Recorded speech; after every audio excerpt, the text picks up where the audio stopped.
This is my audience today. Woo! Yeah, Peyton!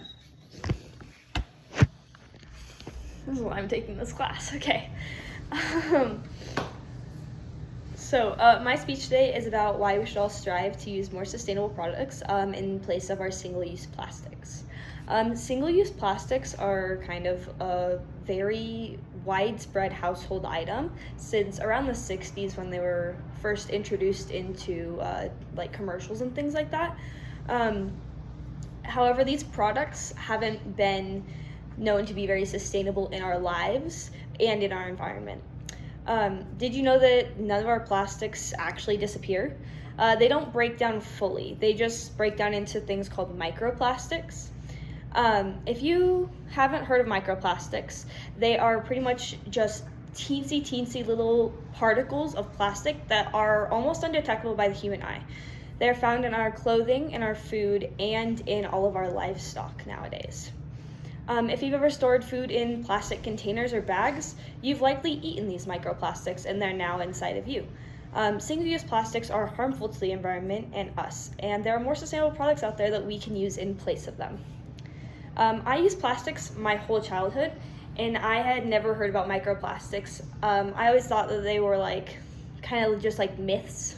When I started growing up and hearing about them, I thought they were just things that people told us, like they're harming our kids and, they're trying to scare us into not using plastics. I only actually researched them when I got into a biosustainability class in high school, and I had a teacher tell me that it was a very interesting case to study about how these plastics are getting into our animals and into our food sources. Like I said, microplastics are the form of plastic takes as it breaks down in the environment, but it never fully breaks down. We just can't see it anymore.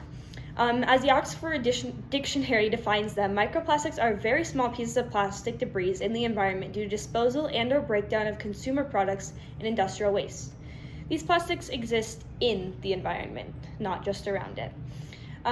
Past research has indicated that 5.25 trillion plastic pieces are floating in the ocean.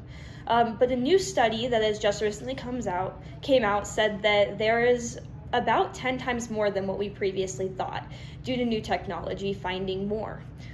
Single-use plastic items are meant to be used just once and then discarded, such as straws or plastic bags. And they are the primary source of secondary plastics in the environment, which are these tiny microplastics. These plastics are made when our single-use plastics are thrown into the environment or in anything that could cause them to biodegrade, such as water or chemicals. They've been detected in marine organisms from plankton to whales, and in commercial seafood, and even in our drinking water. A 2018 study by a researcher and her team discovered that plastic particles in 93% of bottled water samples came from sources where they were claiming that there were no microplastics. The United States is the worst off with a 94% rate of tap water contamination and bottled water contamination. These microplastics are being ingested by our wildlife and by us, and it has terrible effects.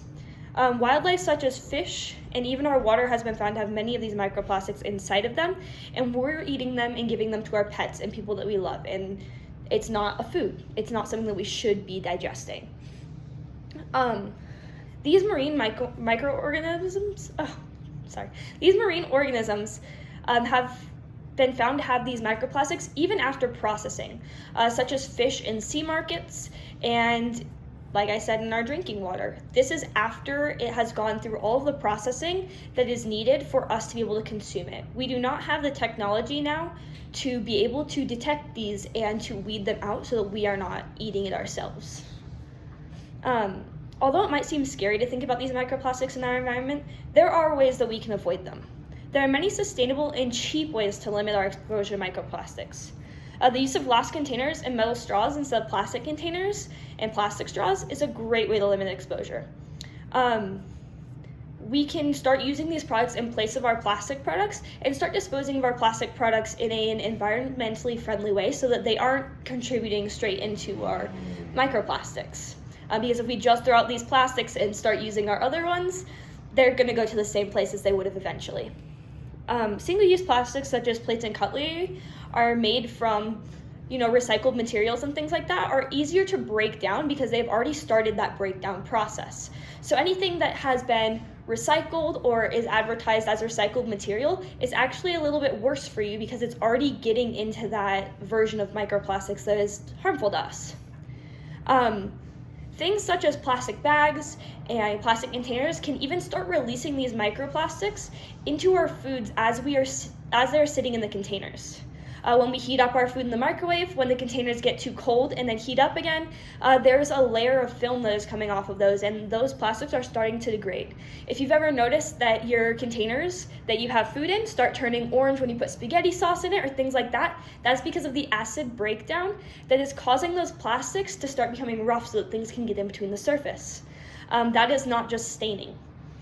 Fabrics like cotton, linen, wool, hemp, viscose, and modal are all made from different kinds of materials that do not shed microfibers, which are in turn just smaller versions of microplastics that are woven together in our clothing.